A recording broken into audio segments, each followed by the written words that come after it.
Hello students, मैं श्रीदीप चंद चौधरी महाविद्यालय ललितपुर से आज मैं आपको home science BA final year में जो आपका नायलॉन है उसमें जो आपके नायलॉन की केमिकल प्रॉपर्टीज़ हैं उनके बारे में बताऊंगी। तो नायलॉन जो फाइबर होता है वो कैसा है, हमारा एक सिंथेटिक फाइबर के रूप में जो है देखा गया है, माना जाता है, क्योंकि सिंथेटिक फाइबर जो हमारे होते हैं वो रसायन से बने होते हैं, क्योंकि सिंथेटिक नहीं आपका केमिकल, ठीक है। तो जो केमिकल फाइबर्स होते हैं उनमें जो है नायलॉन हमारा आता है, और नायलॉन की जो केमिकल प्रॉपर्टीज़ हैं उनको हम देखेंगे कि आखिरकार नायलॉन की रासायनिक विशेषताएं कौन कौन सी हैं। तो सबसे पहले बात करें नायलॉन की विशेषताओं में, तो सबसे पहले हम देखें इसके कंपोजिशन को, इसके संगठन को। तो नायलॉन जो रेशा होता है उसका निर्माण विभिन्न गैसों से होता है, जैसे कि कार्बन, हाइड्रोजन, ऑक्सीजन और नाइट्रोजन। जब ये चारों तत्व आपस में मिलते हैं, तो ये जब गैसें आपस में मिलती हैं तो क्या होता है, फिर एक नायलॉन का रेशा बनता है। और इन गैसों में जो रासायनिक प्रक्रियाओं के द्वारा एक संगठन का निर्माण किया जाता है जो कि नायलॉन रेशे के जो है रूप में आता है, जो कि जब ये परिवर्तित होता है तो ये नायलॉन के फॉर्म में हमारे सामने आता है। और इसके धागों या वस्त्रों को जब गर्म पानी में डाला जाता है तो ये मजबूती के साथ जम जाती है, जिससे इनको स्थायी रूप जो है मिल जाता है। और नायलॉन को गर्मी के द्वारा स्थायी रूप जो है अवश्य दिया जाना चाहिए। इसके उपरांत वस्त्र को कितने भी गर्म जल में धोया जा सकता है, और बहुत गर्म जल में धोने से जो है इसकी स्थायी लहरें जो है इसमें पड़ जाती हैं। और इन लहरों को दूर करने के लिए जो है अगर हम नॉर्मल टेम्परेचर से 40 डिग्री अधिक टेम्परेचर की जो है इसमें आवश्यकता होती है।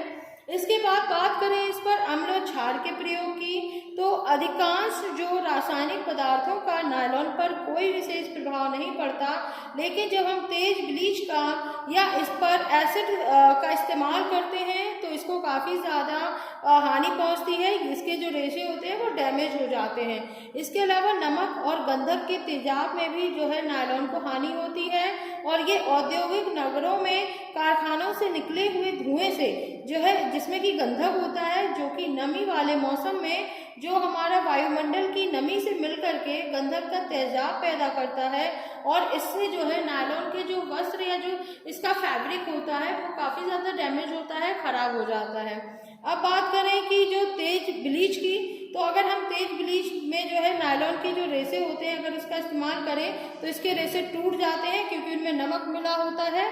और यदि आवश्यक हो तो हल्का सा जो है ब्लीच इस पर हम कर सकते हैं। अब हम बात करें इस पर कलर से, तो इसमें जो नायलॉन के वस्त्र के रूप में एवं धागों की अवस्था में भी जो है हम यानी दोनों अवस्थाओं में से रंग सकते हैं, और इस पर जो रंग है वो आसानी से चढ़ जाता है, लेकिन ये रंग धोने या धूप पड़ने पर जो है पक्का नहीं होता है। अब बात करें इस पर ब्लीच के प्रभाव की, तो इस पर क्या इफेक्ट होता है, तो ब्लीच की अत्यधिक जो हल्का घोल होता है उसमें नायलॉन को जो है ब्लीच करना चाहिए, यानी जो हाइड्रोजन पेरोक्साइड जो कि एक नॉर्मल ब्लीच के रूप में जो होता है इसका अगर हम इस्तेमाल करते हैं तो इस पर कोई हानिकारक प्रभाव नहीं पड़ता। वहीं पर जब हम हैवी ब्लीच का इस्तेमाल कर देते हैं तो वो नुकसान कर जाता है। अब बात करते हैं इफेक्ट ऑफ स्वेट्स की, तो पसीने का क्या प्रभाव पड़ता है, तो नायलॉन के जो वस्त्र होते हैं वो पसीना नहीं सोखते हैं, इसलिए इन पर पसीने का कोई ज़्यादा जो है हानिकारक प्रभाव हमारे सामने नहीं आता है। इससे जो रेशे होते हैं वो कमज़ोर नहीं पड़ते, लेकिन पसीने वाले स्थान पर कुछ जो कलर होता है वो हल्का पड़ जाता है या फीका पड़ जाता है।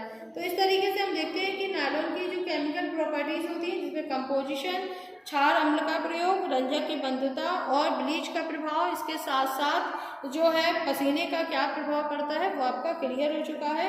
अब नायलॉन के तंतुओं से वस्त्रों का जो निर्माण किया जाता है यानी इसकी मैन्युफैक्चरिंग, उसके बारे में जो है हम नेक्स्ट क्लास में हम देखेंगे। धन्यवाद।